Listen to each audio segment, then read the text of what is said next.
Welcome to another episode with your chapter crush, sweetheart. This is Everblue Presents When You're Enough, a chapter crush, sweetheart series. Bronwyn, Chapter 17. A real friend is one who walks in when the rest of the world walks out. Walter Winchell. Active shooter! Lock this place down! Active shooter! Take cover! Move! Michel's hauling me through the office as he switches to yelling the address of our building into the phone. Around us, people are ducking into the nearest rooms and locking the doors behind them. We haven't had nearly enough drills, but as we round the corner to the executive suite of offices, I see everyone is reacting to Michel's commands as they should.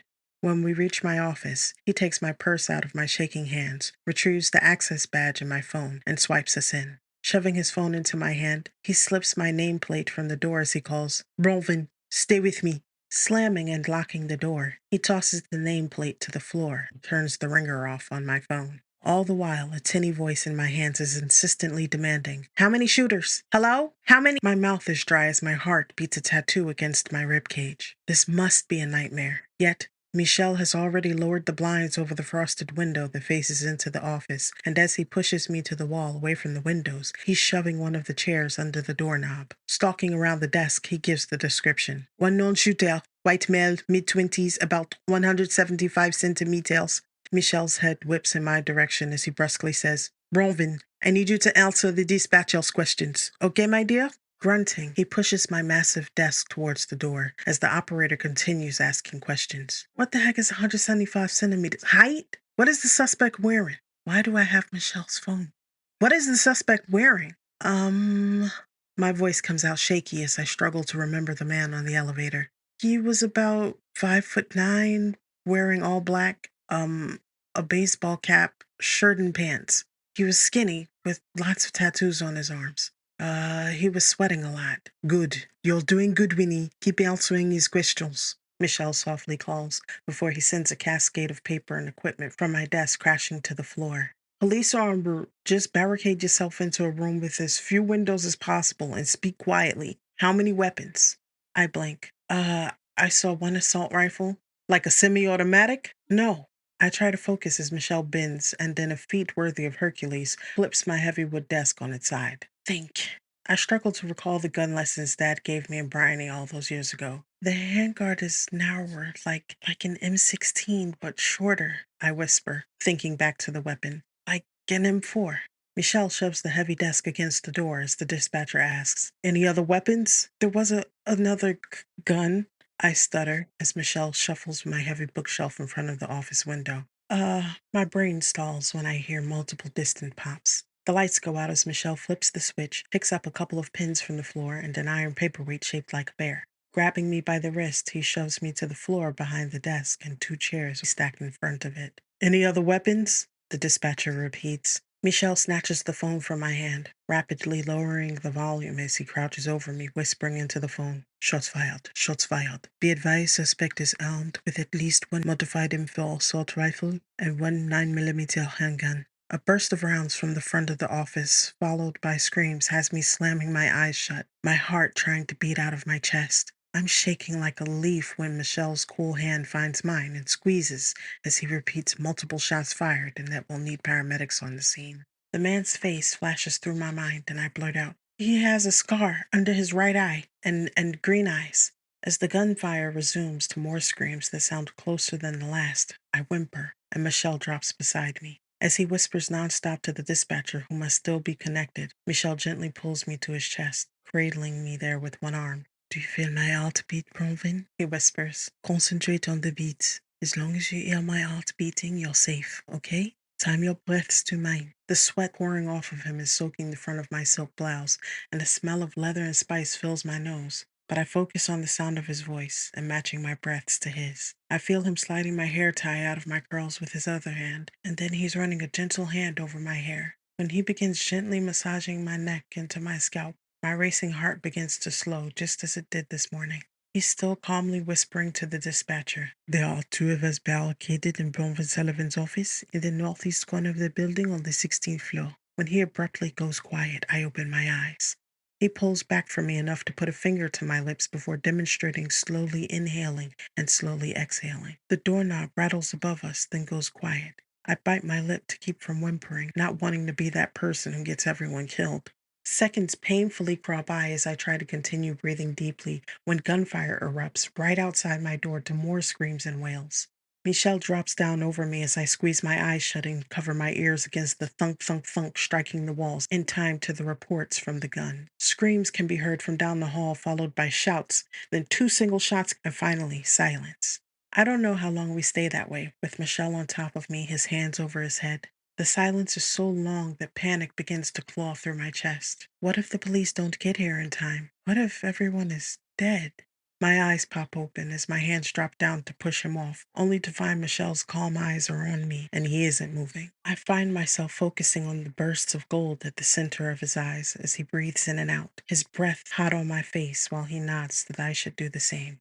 As my breathing slows to match his, under the steady beat of his heart, with his chest pressed firmly to mine, it almost has a sedative effect. I keep my eyes on his, not that there's anywhere else to look when we're face to face, and suddenly all of these emotions I can't put a name to become overwhelming. It's as if I'm going to come out of my skin. I just unexpectedly feel the need for nearness and to make some part of me calm somehow.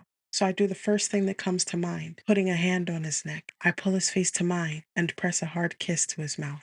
It isn't gentle or sweet, like a real kiss. I don't know what's wrong with me. I'm not really kissing him, and he certainly isn't kissing me. It's just an awkward pucker of a few seconds, and when I release him, I automatically regret it and try to push him off of me. I'm sorry, I whisper repeatedly as he says, "It's okay. You're okay? We're going to get through this. You're fine, Winnie." Eventually, I calm as he continues to whisper, "I understand. You just wanted to affirm you're alive and assert some control in a situation where you feel you have none. It's okay. I'm not upset.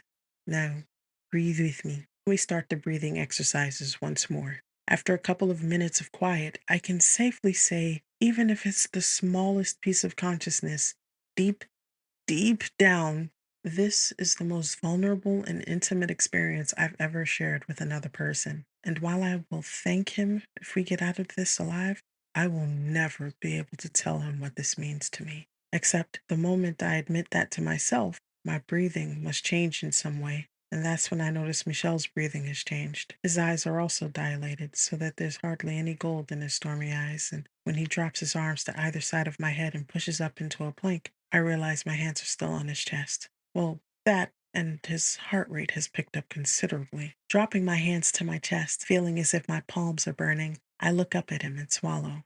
That's when he closes his eyes and silently whispers what must have surely been Zoot. By now, he's stopped his breathing exercises and our breaths have become ragged. I take a deep breath, trying to restart the exercises, inhaling for 4, exhaling for 4. That seems to help him too. Closing my eyes, I pull my lips into my mouth to moisturize them since they're dry and focus on my breathing. I don't think of the man suspended above me or how he's still going. A puff of hot air hits me in the face. "Bronwyn," he whispers, voice strained, "please stop licking your lips." My gaze snaps to his. He isn't straining to stay aloft, but sweat beads his brow as his hair falls over either side of his face. "Sorry," I whisper. "My lips are dry." He grunts a response as he closes his eyes, and that affords me the opportunity to look at his arms. I don't know when he took off his jacket. Was it before or after he flipped the table? Either way, the sleeves of his white dress shirt are rolled up to the elbows, exposing his corded forearms as he continues to support his weight on them. I finally find what I'm looking for on his left wrist. I wiggle around until I get an arm free despite his protests. When I tap his left arm and say, "Lift," he does so, watching as I pull my hair tie off his wrist. When he resettles, his arms are on either side of my rib cage, and his eyes are firmly sealed. I'm not sure he's breathing anymore. "Are you done fixing your hair?" he asks, voice strained as I slip the hair tie over my wrist. I whisper as I take both hands and wipe the sweat from his forehead. Then pushing his hair until I have it gathered in one hand, I pull it through the hair tie a couple of times before awkwardly dropping my arms over my head. When he looks down at me, whispering his thanks, gratitude and confusion shines in his eyes. Pulling my lips in my mouth, my brow furrows as I wonder if I should say something. "Say it, Bronwyn." The furrow of my brow deepens. "Say what?" Michel closes his eyes. "Just say what you're thinking." My mouth twists as I think about it. "Winnie, stop torturing yourself and just say it." My eyes flash to his, hot with irritation. "My name is not Winnie." He smirks. Tell that to the paperweight over there. I smiled despite myself. That was given to me by my sister as an inside joke, I whisper. He softly snorts. I think the joke is you have no idea that anyone who sees it is automatically going to call you Winnie. Why do you think I hide it at the bottom of the bookshelf? Michel's eyes flash gold as he softly chuckles. So you don't have to see it. Also true, I whisper back. He nudges my side with an elbow. Now, tell me what you're thinking about. I sigh, turning my head to the side. Winnie, he whispers near my ear, sending a shiver down my spine. Tell me. Fine, I whisper, exasperated and unnecessarily bothered. I just wondered if you still need to do that, I finish, gesturing to his body. His eyes lock on mine. Do what? Blinking? Yes, I firmly nod. He doesn't respond, but after a moment he crawls forward a bit and settles back down beside me. Are you okay? He whispers. I shake my head. What do you think is happening out there? Michel drops his forehead to mine, and I freeze as he whispers. After the immediate threat is neutralized, they will set up a perimeter, sweeping by floor and by room to ensure there aren't other threats. They're working as quickly as possible to clear the building, get help to the injured, and everyone to safety. All right? I nod once. Okay, so does it mean the longer the silence, the better? He goes silent, and I wonder if he's going to answer. When he lifts his head, his eyes are soft as he looks down at me. Sometimes, but no matter what, no, I'll protect you, okay? Staring back into his eyes, I know he means it. I nod. Okay, Michel. He groans. What if we make a deal? I won't call you Winnie if you don't call me Michel. Why not? I frown. You said it was what your family calls you. It is. Only my closest family uses that name. Like who? I whisper. Dropping his head to my shoulder, he begins to whisper, switching to French. Like my papa, he served with the police for 30 years before retiring last year. And it was only at Mama's insistence. Mama also calls me Michou. She's a seamstress, and she sometimes watches the small children of our neighbors. Then there's my brother, you already know about, Adrien. I smile at his teasing, but I let him go on, fascinated by this glimpse of him that feels very private. He calls me Michou, sometimes Michou Bisou, which of course upset me a great deal as a child. What boy wants his brother chasing him around the house yelling, Michou Bisou, as he tries to kiss him? Despite the tension of the situation, we softly chuckle at that memory, and my heart aches for him as I realize how much he must miss them.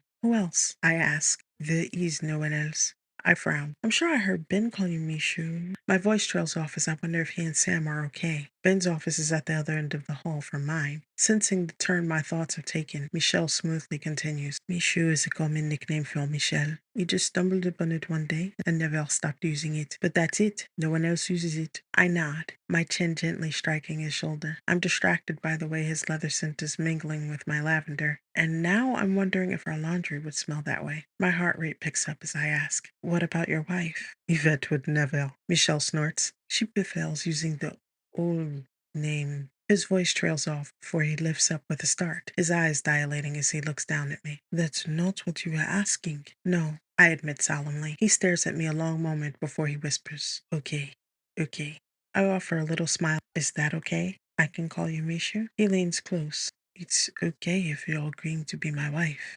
My heart thumps wildly, and although I'm terrified of making a huge mistake, a kernel of hope takes root, knowing I'll get to really love on Dory. Mishu sits up to look at me uncertainly. Do you agree to the terms, Winnie? I immediately scrunch my nose, but now that I know he means it affectionately, it's somewhat easier to digest. I agree. I'll marry you. For Dory. Michel's eyes bounce back and forth between mine, appearing both anxious and hopeful at once. When he presses a kiss to my lips, much in the same fashion I did earlier, I smile, completely understanding. He collapses on top of me as his arms fold me in a hug, and that's when I realize this man has been bearing most of his weight this whole time. Air! I huff out as I try to take a breath. He nods, slowly shifting his upper body to the side, and leaning on his elbow, he rests his chin in his palm as he stares down at me. Immediately, cool air hits my chest, but it feels cold, like I look down at the same time he does, and I immediately flush as I realize the reason it's so cold is because my silk blouse is drenched in sweat, both his and mine. Crossing my arms over my chest, I squeeze my eyes shut as my face flames. Michel taps a finger on my nose. What are you thinking? Oh, like he couldn't plainly see. I scrunch my nose as my mind scrambles for a diversion. I was thinking that if we combined our scents, leather and lavender could have been a Callum Black novel. His eyes sparkle in amusement, but I'm grateful he doesn't call me out on not being honest when he nods.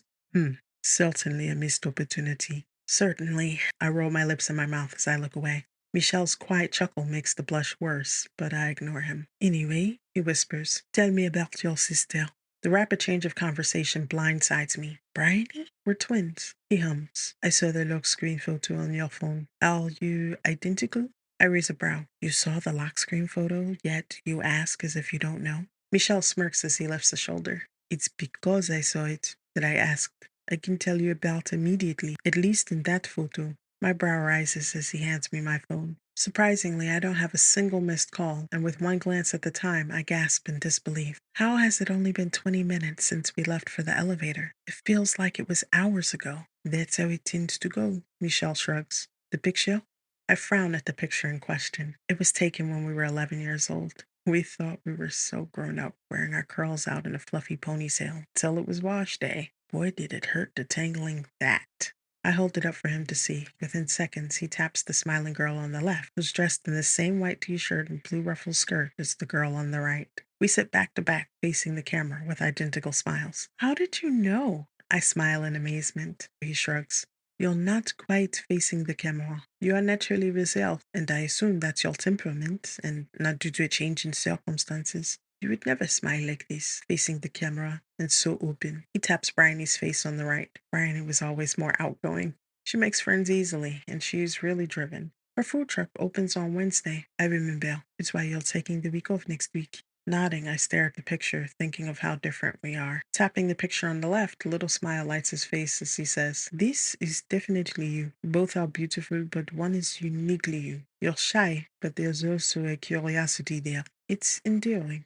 I'm impressed. I smile as I put my phone down. Sometimes our parents struggled to tell us apart, at least until we developed our own style. What's all your parents like? I smile. Mom is driven. She had a double master's by the age of 26 and started an accounting business with a group of buddies. That was about 27 years ago. His brows rise. Whoa, with twin toddlers. That's incredible. She's incredible. I smile softly. She worked hard and was able to achieve most of her goals. We're really proud of her. Michel watches me a moment before asking, and your papa? My smile begins to fade. My dad is a sergeant major with the Army. He's the reason I can identify most weapons. He likes things orderly and neat. His brow wrinkles. Is that all? What else is there? I shrug. He was always home one time. He takes a deep breath. Was he a strict disciplinarian? As long as you did what he asked, there wasn't any problem. Bryony was the one who liked to color outside the lines, and she got in trouble enough for the both of us. It was easier to just do what they said. Michel's nodding thoughtfully when the door handle rattles above us. My heart leaps to my throat, but he's up in a crouch above me before I've blinked. Putting his phone to his ear, he turns the sound up a bit. Can you hear me? He asks as someone bangs on the door 3 times, shouting something so I can't hear what he whispers. A few seconds go by as my heart rate ratchets up before we clearly hear, All clear, Captain. All clear, Captain. Michel thanks the dispatcher as he stands, extending a hand to help me up. We both work to remove the barricade. Then, after banging on the door to let them know we're coming out, Michel steps out first, and I nearly collapse in relief as I see the blue NYPD uniforms milling about. I don't know why I expected to see SWAT, I remark as we're checked and guided to the stairwell through the acrid-smelling haze that has enveloped the floor. While I try not to look at the wreckage, Michel's eyes constantly sweep the scene as we walk the halls, which are riddled with holes, littered with glass, and bloodstains in the carpet. After they clear the building, their work is done, he says. Really? Does it work the same in France? I nervously ask. Pretty much, he says quietly as we make our way to the stairs. I frown, wondering what type of work he did. So were you the one clearing buildings or handing out bottles of water? At one time or other? Both, he says simply. I stare up at him as it hits me that I wouldn't be here if it weren't for him. I would have died in front of the elevator. I'm unaware I'm crying until Michel looks down at me and presses a handkerchief into my hand. He stops near the bullet-riddled reception desk, the shattered glass doors and windows crunching underfoot as he puts an arm around me. What's going on, Winnie? He asks in low tones. Quickly swiping the handkerchief over my eyes, I struggle to get control of my emotions. You saved my life, Michel. You saved so many lives. If you weren't here, thank you. He shakes his head, his mouth a grim line. We thank God. It could have been much worse. And he's humble, too.